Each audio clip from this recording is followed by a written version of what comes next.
Programa Palavra Espírita. Oferecimento: Sociedade Espírita Estudo e Caridade Lar de Joaquina. Odontologia Lauda, o implante que se transforma em sorriso. Guzzi Cook, Casa Criativa, agora juntas para lhe surpreender ainda mais. Sociedade Espírita Luz e Caridade.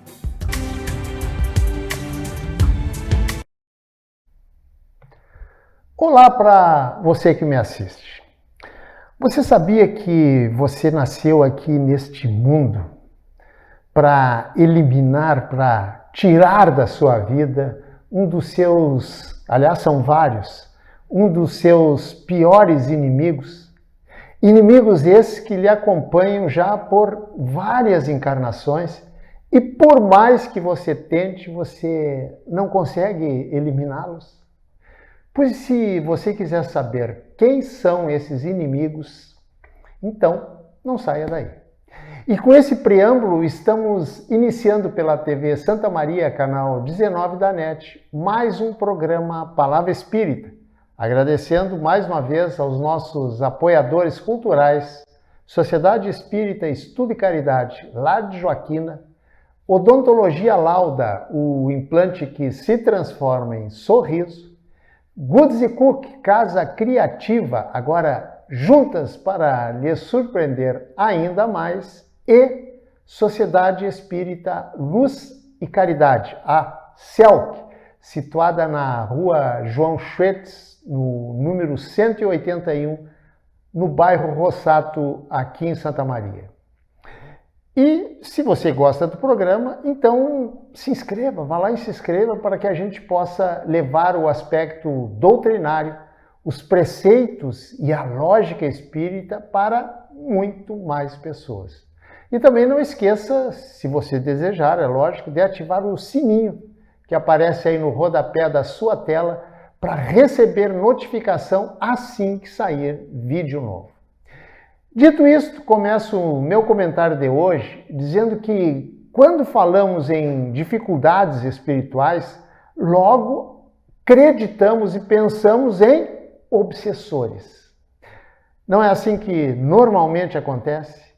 Mas sempre tem um mas.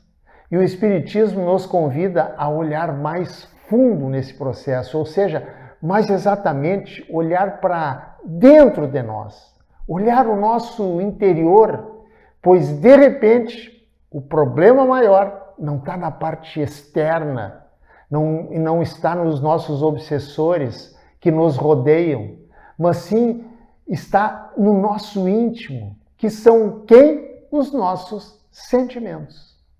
Que o mundo está a cada momento se transformando, disso eu creio e que você também concorda.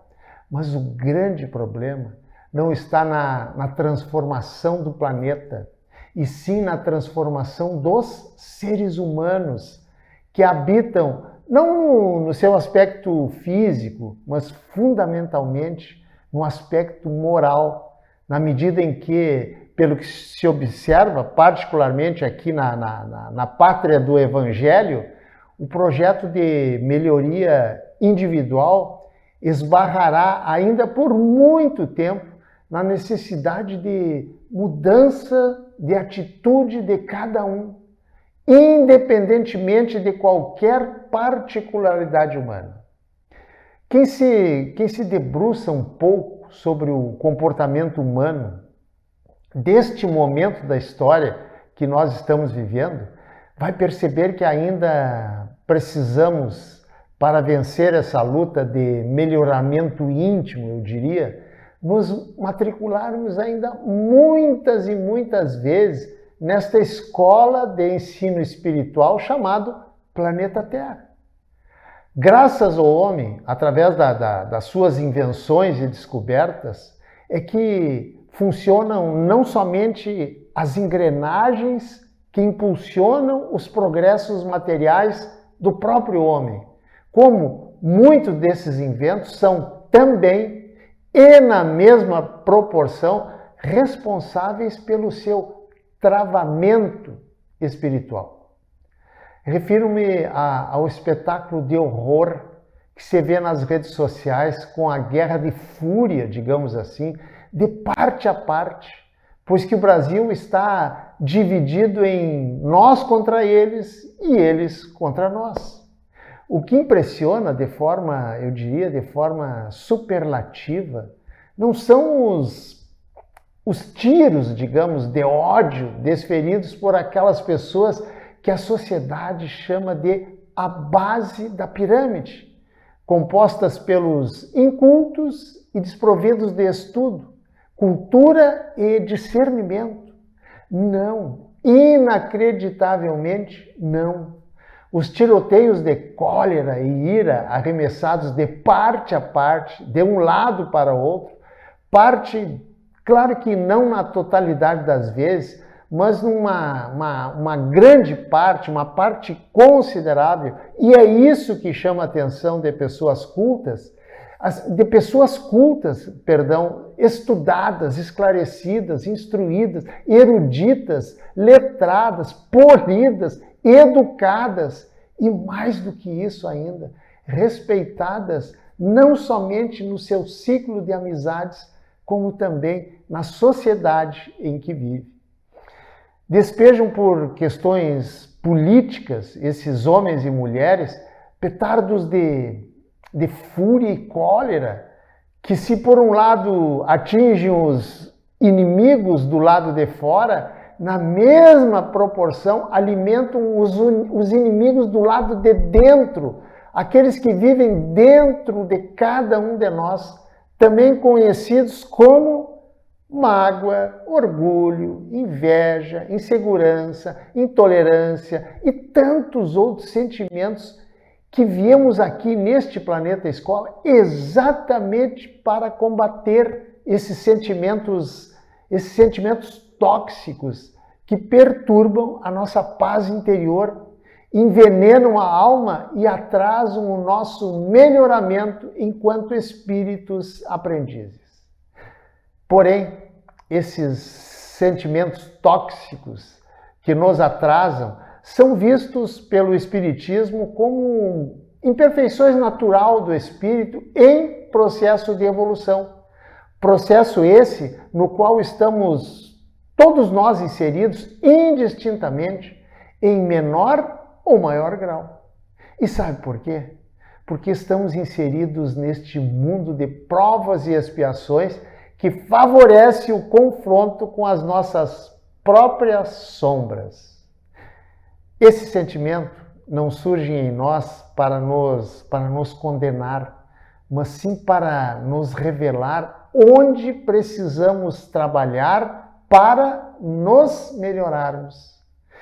O grande perigo de alimentar essas emoções, por exemplo, de cultivar a mágoa e o orgulho, pode ficar apenas nesses dois sentimentos tóxicos. É porque torna o nosso pensamento mais pesado e a nossa vibração energética se torna muito densa. E com isso, com essas vibrações pesadas, abrimos portas para companhias espirituais indesejadas que se sintonizam com esse tipo de vibração. Não esqueçamos que a lei de afinidades espirituais nos ensina que nos conectamos com aquilo que vibramos. E por via de consequência, não só nos conectamos, como atraímos também. Gente, o pensamento é força viva.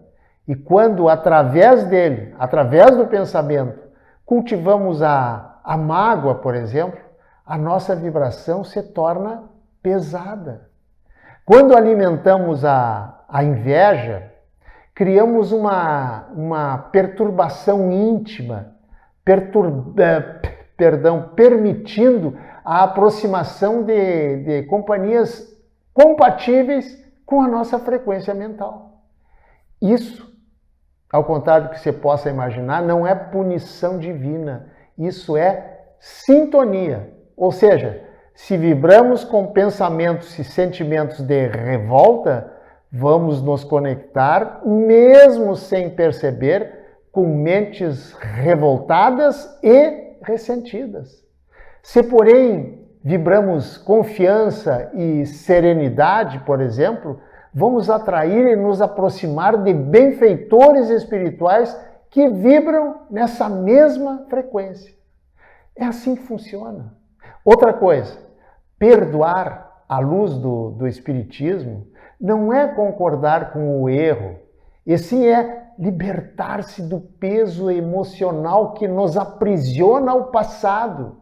Pois quem guarda mágoa com o ofensor mantém um laço invisível com ele. E já que eu falei do ressentimento, vou falar agora um pouco de outras duas chagas humanas, que são o orgulho e o egoísmo. Dois sentimentos antagônicos e altamente tóxicos que se instalam em nós com raízes muito profundas, na medida em que o orgulho nos impede, na maioria das vezes, de pedir desculpa, de pedir perdão. Aliás, por falar em orgulho e perdão, o escritor Dado Moura, no seu livro Relações Sadias, Laços Duradouros, escreve o seguinte sobre o orgulho e o perdão. Preste bem atenção e veja se não é a mais pura das verdades. Diz ele o seguinte, abre aspas, do remorso ao perdão há uma pequena distância, mas o espaço é grande o bastante para residir o orgulho. Sentimento este, o orgulho, que nos tentará convencer de que o ato de se desculpar, o ato de pedir perdão ou o ato de reconhecer o erro é a atitude dos fracos. Fecha aspas.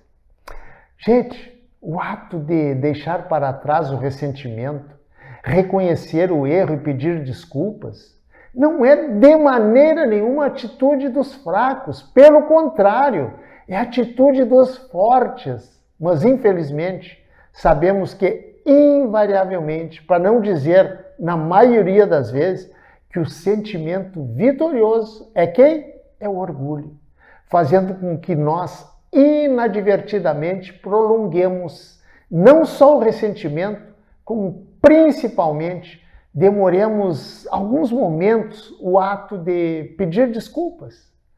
Outras vezes, não por alguns momentos, mas por alguns dias. Em outras ocasiões, por anos. Algumas vezes, por toda a vida. E não raro, por muitas vidas.